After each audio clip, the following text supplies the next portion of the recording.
Bueno, vamos a hablar en este último seminario breve de neurología sobre demencia rápidamente progresiva, que es un cuadro bastante importante, puesto que de rápida evolución genera postración y fallecimiento de los pacientes en forma relativamente rápida. ¿Y por qué es muy importante? Porque es un cuadro heterogéneo, ¿ah? O sea, hay pacientes que van a tener un muy mal pronóstico, por ejemplo, en una enfermedad por prione, la sobrevida 6 meses, un año, pero también puede haber un grupo de pacientes que tenga reversión. Por ejemplo, un paciente con encefalitis autoinmune que tenga un cuadro de deterioro cognitivo rápido, si se detecta, por ejemplo, la neoplasia o se trata de forma adecuada, pudiera tener una reversión total. Entonces, es muy importante hacer el diagnóstico, hacerlo bien y hacerlo como aparece aquí en forma oportuna, ¿ya? Y siempre tratando de enfocar al paciente como un descarte de patologías tratables, o incluso en algunos casos se pregona tratar con inmunomoduladores si es que hay una sospecha de que pudiera haber algún contexto autoinmune sin tener la certeza, obviamente evaluando al caso a caso. Entonces es muy importante por esto, ¿no? Por lo heterogéneo y porque pudiera haber algún cuadro reversible. Es muy importante tener una lógica en el sentido de realizar exámenes que son como una primera etapa y luego hacer exámenes específicos, puesto que hay riesgo a los pacientes por los exámenes que se pueden pedir y también por los costos. Entonces tiene que haber cierta lógica en qué exámenes pido primero, qué exámenes pido después. Y lo que sí es relevante entender de que un paciente con una demencia rápidamente progresiva, uno debe enfrentarlo como una urgencia neurológica y por lo tanto muchas veces va a requerir hospitalización, tanto para tratar al paciente por la situación grave en la que está, como para poder acelerar y tener en forma rápida los exámenes que me ayuden, ¿cierto?, a dirimir de qué patología subyacente estamos hablando.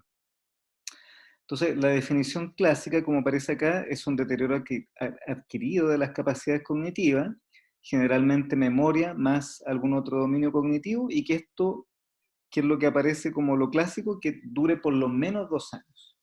Ahora, igual hay que tener ojo con esto, que 2 años es mucho tiempo, son 2 años efectivamente en el sentido de que pudiera enmascararse con algún otro cuadro. Entonces, ¿qué es lo que podemos decir? De que en general los cuadros como encefalitis autoinmune, enfermedad por prione, no duran 2 años, duran menos, la mayoría de las veces menos de un año, e incluso la enfermedad por prione, la mayoría de los pacientes fallece antes de los 6 meses. Entonces, si bien se ve en la literatura este límite de 2 años, en la práctica clínica, la gran mayoría de los casos, en menos de un año uno ya ve un deterioro importante y es por lo que consultan los pacientes. Se debe excluir, por supuesto, un síndrome confusional y que no haya algún cuadro depresivo, o sea, algún cuadro psiquiátrico importante concomitante como una depresión.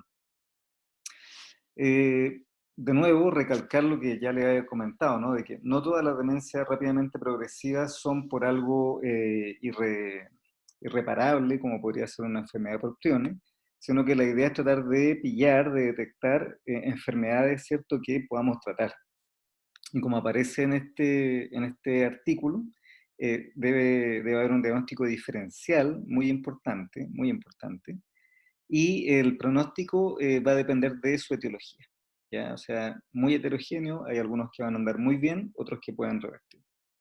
Acá, por ejemplo, aparece la epidemiología de la enfermedad por prione, que en nuestra realidad chilena, ¿cierto?, hay mucho más incidencia de familia, ¿cierto?, de la variante familiar, genética, porque lo normal es que sea 1 por millón de habitantes, en Chile está entre 2 a 3 por millón de habitantes, pero fíjense que hay en esta estadística, por ejemplo, hay cuadros bastante importantes, más de la mitad, que son no por priones, sino que por otra patología.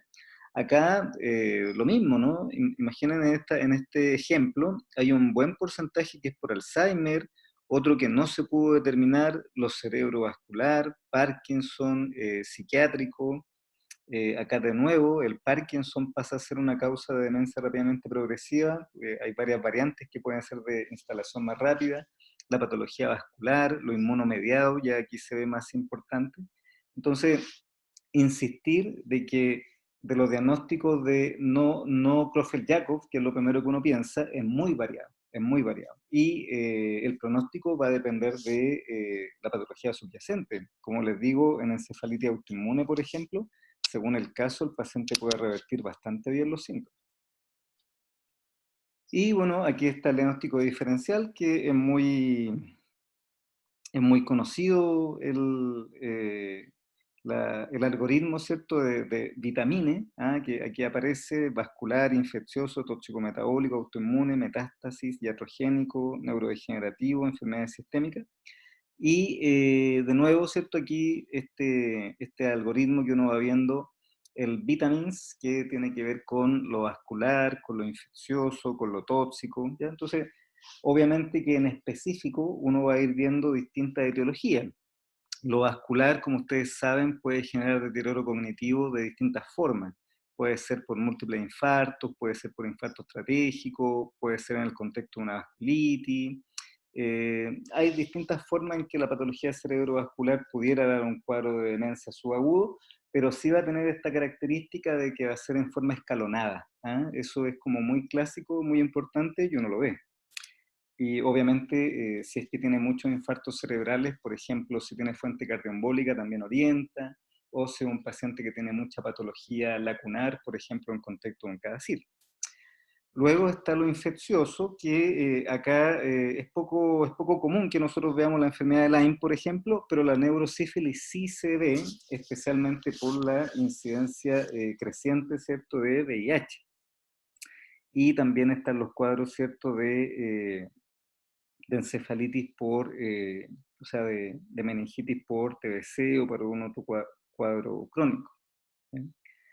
Lo otro que se puede ver, que es lo que aparece aquí, lo autoinmune, la enfermedad autoinmune, la encefalitis autoinmune, que vamos a ver después algunas características que nos hacen sospechar, pero en general podemos decir que son cuadros que tienen dos picos de presentación, paciente joven, paciente adulto, en relación con alguna neoplasia declarada o que puede aparecer incluso años después, y es un cuadro generalmente subagudo, con muchos síntomas neuropsiquiátricos, hacen catatonía incluso, cuadros convulsivos también se asocia mucho, y en general hay que tener ojo porque tanto la punción lumbar como la resonancia puede que sea normal o poco alterada. Hay algunos cuadros de neoplasia y metástasis que también está dentro de lo que uno debería descartar. La gliomatosis cerebri es poco común, pero pudiera dar algún tipo de deterioro cognitivo, puesto que se presenta en forma progresiva, igual que algunos tipos de linfoma. Y bueno, en adultos mayores, por supuesto que puede haber cierto grado de iatrogenia por los medicamentos que pueden estar tomando, que pueden estar en exceso, y eso provocar algún tipo de deterioro cognitivo. Y lo neurodegenerativo, recordar no solo el Creutzfeldt-Jakob, sino que también hay variantes de la enfermedad de Alzheimer, están los Parkinson Plus, variantes, ¿cierto?, de la demencia frontotemporal. Y lo sistémico, que también aquí, para que se una, para poder decir vitamins, colocan sistémico con seizure, con convulsiones.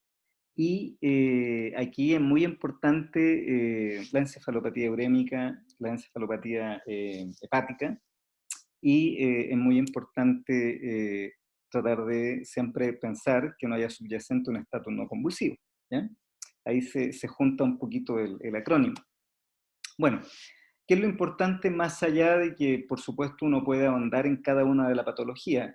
Lo importante es que el concepto de fondo es que yo tengo que ser ordenado para enfrentar a estos pacientes. Sacar una historia acuciosa, un examen físico que me oriente a algunas características específicas, ver cuáles son los exámenes de entrada, cuáles son los exámenes específicos que voy a pedir, porque obviamente yo no puedo a todos los pacientes que ingresan partir pidiéndole, por ejemplo, anticuerpos para encefalitis autoinmune, ¿cierto? Tengo que tener cierta lógica y ir en forma escalonada. De la historia es muy importante los antecedentes familiares y personales, por ejemplo, si tiene antecedente de MELAS, si tiene antecedente de CADASIL, si tiene antecedente de alguna enfermedad neurológica que involucre algún daño cognitivo, un Huntington. Antecedentes personales, por supuesto, el tema de la neoplasia es muy relevante, los medicamentos que ocupa el paciente, La exposición a tóxicos pueden ser uso de drogas, también puede ser en contexto de su trabajo. Ojo con la intoxicación por monóxido de carbono, que puede dar deterioro cognitivo en contexto de demilinización tardía, y ojo que puede presentar mioclonías también en el paciente, en agudo. Por supuesto, patología neoplásica concomitante, especialmente teratomas, carcinomas, uso de fármaco o droga, ya lo comentamos, y esto de que la instalación sea ictal o progresiva. Si es ictal, escalonada, por supuesto que vamos a pensar en más algo cerebrovascular. Y ver cuáles son los síntomas predominantes, si son síntomas que son más cognitivos, o el síntoma predominante del cuadro convulsivo, o los síntomas predominantes son neuropsiquiátricos. O sea, tratar de todas formas, a pesar de que el paciente tiene un deterioro cognitivo en global, ir aislando o guiando un poco, ¿cierto?, la historia para ver qué es lo que empezó primero, qué se fue agregando después, qué es lo predominante.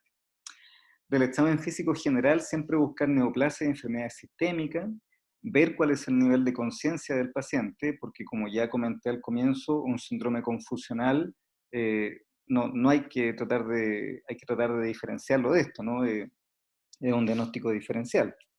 Si es posible, este deterioro cognitivo cuantificarlo de alguna forma, con el Addenbrooke test o con el MoCA o con el que tenga disponible para poder ver que efectivamente se va deteriorando. Siempre estar atento con signos sutiles de convulsiones, por lo que ya les comentaba de que pudiera ser un estatus no convulsivo que se presente de esta forma. Evaluar si tiene signos meningios, que pudiera ser una pista para meningitis crónica o encefalitis autoinmune. Ver si está el contexto de un Parkinson Plus, por ejemplo, donde yo voy a detectar algún signo de parkinsonismo, bradiquinesia, rigidez, temblor, alteraciones posturales. Siempre observar al paciente para poder ver la presencia o no de mioclonías que me puede orientar, y por supuesto hacer un examen físico completo que incluya pares craneales y largas. De los exámenes generales, bueno, aquí es muy importante partir por el principio, o sea, no empezar a pensar en cosas fuera de lo común, sino que siempre partir por lo que es más común y lo que más se presenta. Encefalopatía hepática, encefalopatía urémica, ver un hemograma con VHS para ver si hay algún contexto, ¿cierto?, de anemia megaloblástica, por ejemplo, ver los parámetros sépticos, no debe ser cosa que el paciente esté escéptico, buscar un foco pulmonar u urinario si es que está con alguna sepsis concomitante, hacer el panel paraneoplásico básico, ¿cierto?, de los marcadores disponibles más comunes, incluir el panel inmunológico, incluir antiperoxidasa y antitiroglobulina, especialmente si es paciente mujer, pero en general con todos los pacientes incluirlo dentro del panel inmunológico. Pedir VIH con BLR, recuerden que el VIH en pacientes joven es una causa importante de deterioro cognitivo, y pedir siempre niveles de B12. Entre otros, esto es como lo más común que uno pide de entrada. ¿Qué es lo que sigue a eso? Una punción lumbar con un estudio extendido que incluya hongos, tinta china, BLR, baciloscopía, PCR para TBC, PCR de virus, si es que clínicamente está la sospecha, el GRAN, el cultivo, el citoquímico, y células neoplásicas, entre otros, ¿ya? Esto como primera aproximación, una PL extendida como primera aproximación. El TAC de cerebro me va a ayudar a descartar, por ejemplo, un hidrocéfalo normotensivo, un subdural crónico, patología vascular, pero si no me da una explicación del cuadro, por supuesto que voy a llegar a la resonancia. ¿Ya? Y la resonancia, ¿qué es lo que voy a tratar de buscar? Patrón de lesión de sustancia blanca, hiperintensidad de la corteza y, como vamos a ver después, también hiperintensidad de los ganglios basales. El electro no solamente me sirve para ver actividad pseudoperiódica, que es el objetivo clásico que uno quiere ver por el tema de los priones, sino que también me puede descartar un estatus no convulsivo que pudiera estar explicando el cuadro. Y lo otro que es muy importante, ¿cierto? Siempre ir avanzando con un estudio paraneoplásico, que de entrada uno puede pedir un PANTAC, y según la sospecha, hacer estudios un poco más invasivos como colonoscopía, endoscopía y distintas ecografías, ¿ya? ¿Cuáles son los exámenes ya más específicos y que yo los voy a realizar cuando ya he pasado las etapas anteriores? Los anticuerpos de encefalitis autoinmune en sangre y el líquido cefalorraquídeo, especialmente por el acceso que es difícil en todos los pacientes por un tema de recursos. y porque también, como ya he comentado, la orientación clínica y siempre hay que partir por lo más frecuente. Los anticuerpos onconeuronales, ¿cierto? En segundo lugar, siempre en este tipo de cuadros como de demencia realmente progresiva, sale más a cuenta empezar con descartar encefalitis autoinmune. Y como último lugar, y la verdad que en forma bastante controversial, según la revisión que uno haga, una biopsia, ya que puede ser una biopsia dural o una biopsia cerebral.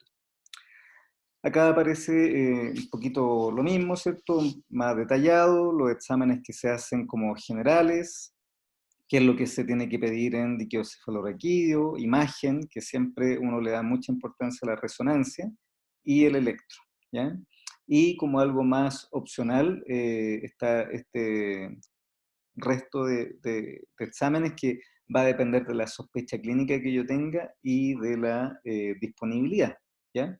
Pero yo creo que lo que ya hemos comentado de esta primera etapa de examen general, más esta segunda etapa de exámenes de entrada, y diferenciarlo un poco de estos exámenes ya un poco más específicos, como la biopsia o los anticuerpos para encefalitis autoinmune, ya nos ayuda un poquito a orientarnos, ¿ya? ¿Qué es lo que podríamos ir viendo? Algunos tips muy breves por algunas enfermedades. La enfermedad por priones, por ejemplo, es muy heterogénea. Hay distintas variantes y si bien la mayoría de los pacientes fallece a los 6 meses, un año, y cuando ya un paciente con enfermedad por priones está en su etapa final, es difícil hacer diferencias. Sí, la presentación puede ser muy heterogénea. Pueden haber múltiples dominios cognitivos afectados, pero también hay pacientes que pueden empezar con variantes, por ejemplo, de síntomas más visuales, incluso hay un 10% de pacientes que empieza solo con síntomas psiquiátricos, ¿ya? Entonces, puede que en un comienzo sea bastante difícil de detectar.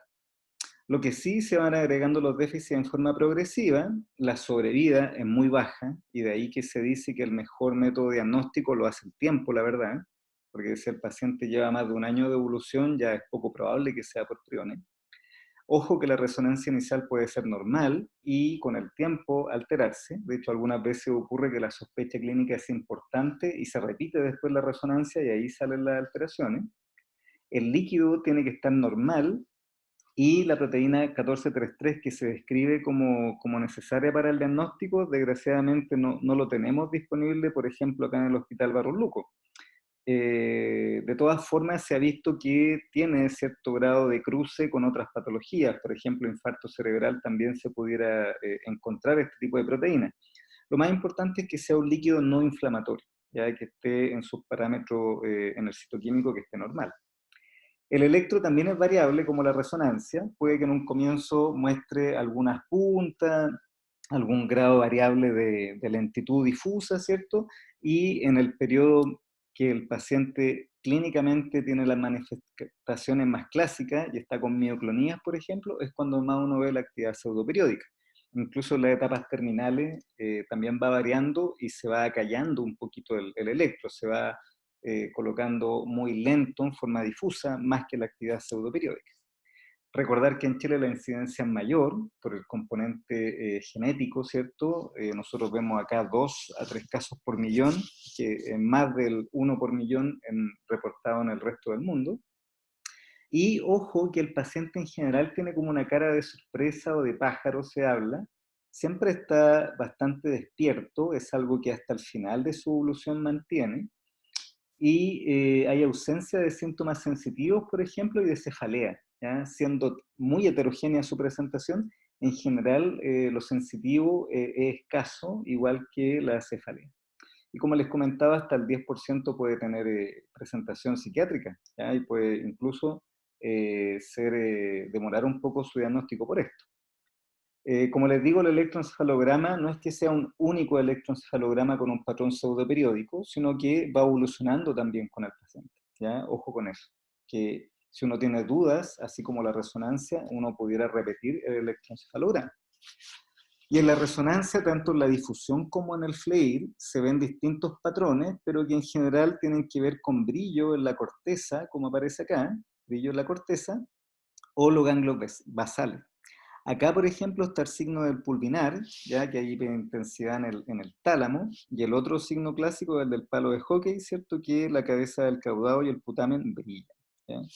Esto también va cambiando con el tiempo. Si está normal en forma muy inicial, uno puede repetir después la resonancia, si es que hay sospecha clínica, y siempre estos patrones van a estar entre brillo de la corteza versus brillo de los ganglios basales, o pueden presentarse juntos. Acá, por ejemplo, tenemos un caso que presentamos en uno de los congresos de neurología con este paciente que tiene el brillo ahí de los ganglios basales y un poco de brillo occipital, y efectivamente este paciente empezó con un delirio persecutorio. ¿Ah? Esa fue su forma de presentación y después se fueron agregando el resto de los síntomas. Entonces, caería dentro de este 10% que empieza con síntomas neuropsiquiátricos. Con respecto a la enfermedad autoinmune, la encefalitis autoinmune es bien dicotómico, puede ser en paciente joven o paciente ya adulto, adulto mayor. Puede haber un cáncer subyacente o puede ser que se detecte después o que no se logre identificar, pero siempre hay que buscarlo, por supuesto.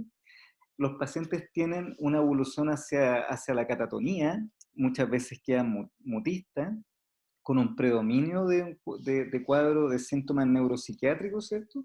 Y en general es subagudo, ¿ah? O sea, es de semanas de evolución. ¿Ya? Sería rarísimo que esté más de un año, por ejemplo, el paciente con un cuadro de este tipo.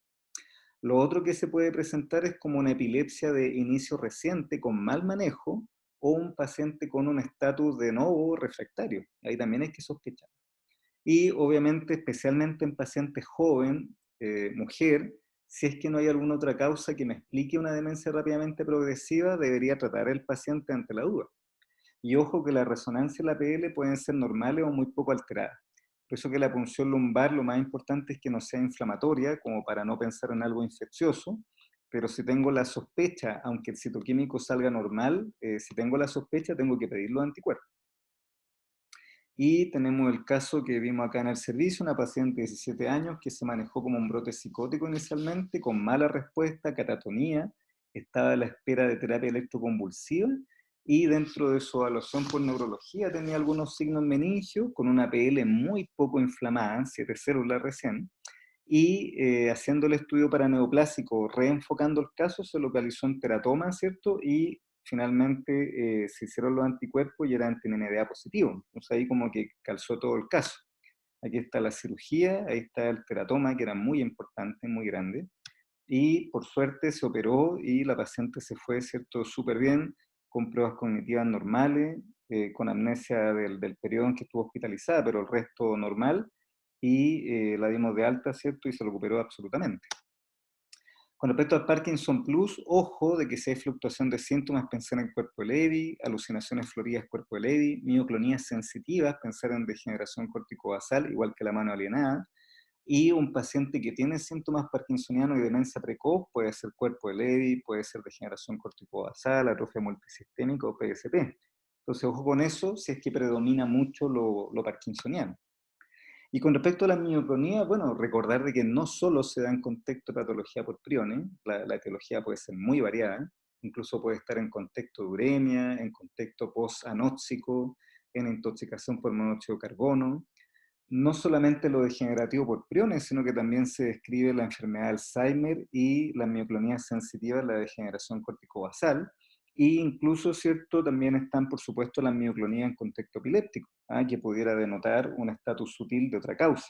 Entonces, ojo con eso, que el hecho de encontrar mioclonía sine qua non no significa que tenga priones el paciente, sino que igual hay que seguir con el trabajo de diagnóstico diferencial. No olvidar, por supuesto, el déficit de vitamina, no olvidar el antecedente de intoxicación por monóxido de carbono que puede dar deterioro cognitivo en contexto de demonización tardía. No olvidar, especialmente en mujer, el Hashimoto, siempre al panel inmunológico agregar las pruebas específicas para Hashimoto. Recordar que hay variantes de la enfermedad de Alzheimer y de la demencia frontotemporal, que son pacientes relativamente más jóvenes de lo que uno espera, alrededor de 50 años, y que pueden ser de progresión más rápida. Entonces, recuerden también lo que apareció en la otra diapositiva, que una causa frecuente de demencia rápidamente progresiva son estas variantes de Alzheimer o demencia frontotemporal. Recordar que el Creutzfeldt-Jakob inicial puede tener resonancia de electro no concluyente, y hay que repetirlo, y recordar que la encefalitis autoinmune, la punción lumbar puede salir o normal o muy poco alterada, y la reso también, muchas veces sale normal. La pregunta del millón, ¿debemos pedirle de todo a todos? Y lo que yo les comentaba, no, la clínica nos debe guiar y hay que ir paso a paso. Y no lo digo yo en el sentido de que estemos en un hospital público que tiene pocos recursos, sino que se ha visto que lo más lógico es ir descartando primero lo más común, lo más frecuente, y después, ¿cierto?, eh, lo más atípico.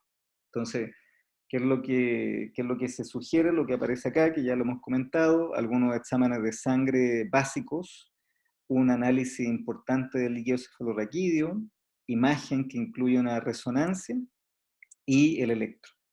Y cuando yo voy a agregar más cosas, cuando estoy sospechando alguna patología en particular. Y ahí, ¿cierto?, está el tema de los anticuerpos para la encefalitis autoinmune específico, ahí está la eventual biopsia, ahí está algún eventual estudio adicional. ¿Ya? Entonces, la primera etapa es lo que ya hemos comentado, que es lo que hacemos nosotros acá en sala, una buena historia, exámenes generales, incluyendo B12, VIH, BLR, inmunológico, paraneoplásico, TAC y resonancia, una PL extendida, un electro, un PANTAC, y ya en una segunda etapa, los anticuerpos onconeuronales para encefalitis autoinmune y agregar búsqueda de primario, pero con exámenes que sean un poco más invasivos, ¿cierto? Colonoscopía, endoscopía o algunos tipos de ecografía. Y como última opción, ¿cierto? La biopsia, que como les comento, dependiendo de la serie, va a variar bastante su utilidad. En general es excepcional llegar a la biopsia. Bueno, el tratamiento, por supuesto, que es específico en cada caso. Es muy importante de que si yo tengo una patología que no tiene una recuperabilidad, por supuesto, acordarse del buen morir, acordarse de los cuidados paliativos para ese tipo de paciente. Si tengo sospecha de algo autoinmune, he descartado lo infeccioso y esa sospecha es fundada, uno puede dar inmunoterapia, corticoides, plasmaféresis, ¿cierto?, para ver cómo responde el paciente. En el caso de que yo tenga esta sospecha de autoinmune, recordar que el seguimiento es hasta 3 5 años buscando paraneoplásico, ¿ya? Y ahí, dependiendo de donde uno lea la información, algunos dicen que hay que hacer el estudio completo una vez al año, otros dicen cada 2 años, cada 3, va a depender, ¿cierto?, más de opinión de expertos en ese sentido. ¿Y qué es lo que comentan en este paper? Que lo encontré bastante importante como para recordar en este tipo de casos, ¿cierto?, de cuadro clínico. No olvidarse de lo básico, ya las cosas comunes son lo más común, efectivamente. Verificar efectivamente el tiempo de evolución, ¿eh? Porque de repente el paciente, los familiares te dicen, no, hace 3 meses que está así. Y uno empieza a buscar en la historia y el deterioro cognitivo empezó hace más de un año. Entonces tratar de tener claro efectivamente cuándo bajó el basal del paciente. ¿Ya?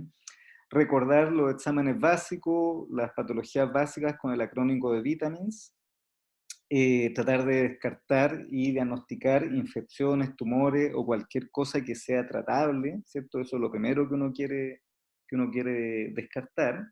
Recordar de que el Creutzfeldt-Jakob es bastante heterogéneo, es muy heterogéneo, así que hay que tener una mirada amplia de esta patología.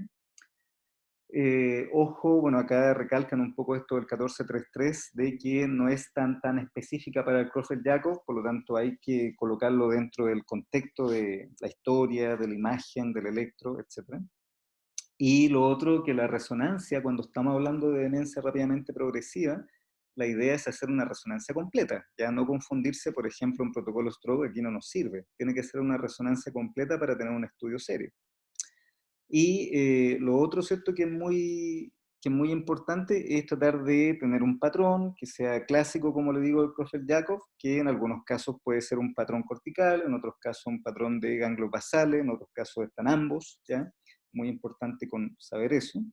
Y acá, por ejemplo, se considera el PET scan en el sentido de buscar el primario, y eso lo hemos hecho algunas veces, ¿ah? Cuando el contexto clínico lo amerita y efectivamente queremos tener certeza de que haya alguna neoplasia o no, se puede solicitar un PET scan y con eso quedar tranquilo de que no haya algún primario desconocido. Y efectivamente, cuando estamos en sospecha de patología autoinmune, pedir los anticuerpos necesarios líquidos y en sangre, y si no se pudieran, o salieran negativos, si persiste la duda, una mujer joven, por ejemplo, que ha descartado otras causas, bueno, en esos casos hay que tratar en forma empírica y ver cómo responde el paciente. Entonces, de nuevo, llegando a la primera diapositiva de la introducción, es un cuadro de rápida evolución que tiene un fallecimiento y que por lo tanto es importante de que podamos identificar las cosas tratables. Recordar que como vimos en breve, ¿cierto? Es muy heterogéneo, hay mucha patología debajo de esta como bolsa de gato del deterioro de la demencia rápidamente progresiva. Siempre hacer hincapié en lo tratable, los exámenes, ir primero a lo común y después en una segunda etapa ir a los exámenes un poquito más complejos y que requieren más costo o tienen cierta morbilidad para el paciente. Y esto yo también siempre lo recalco de que se trata, en la mayoría de los casos, especialmente si son pacientes jóvenes, de una urgencia neurológica. Por lo tanto, para poder hacer la punción lumbar, para poder hacer la resonancia, generalmente la resonancia va a requerir sedación, son pacientes que hay que hospitalizar, para asegurarse de que se va a hacer un estudio serio, un estudio completo, un estudio rápido.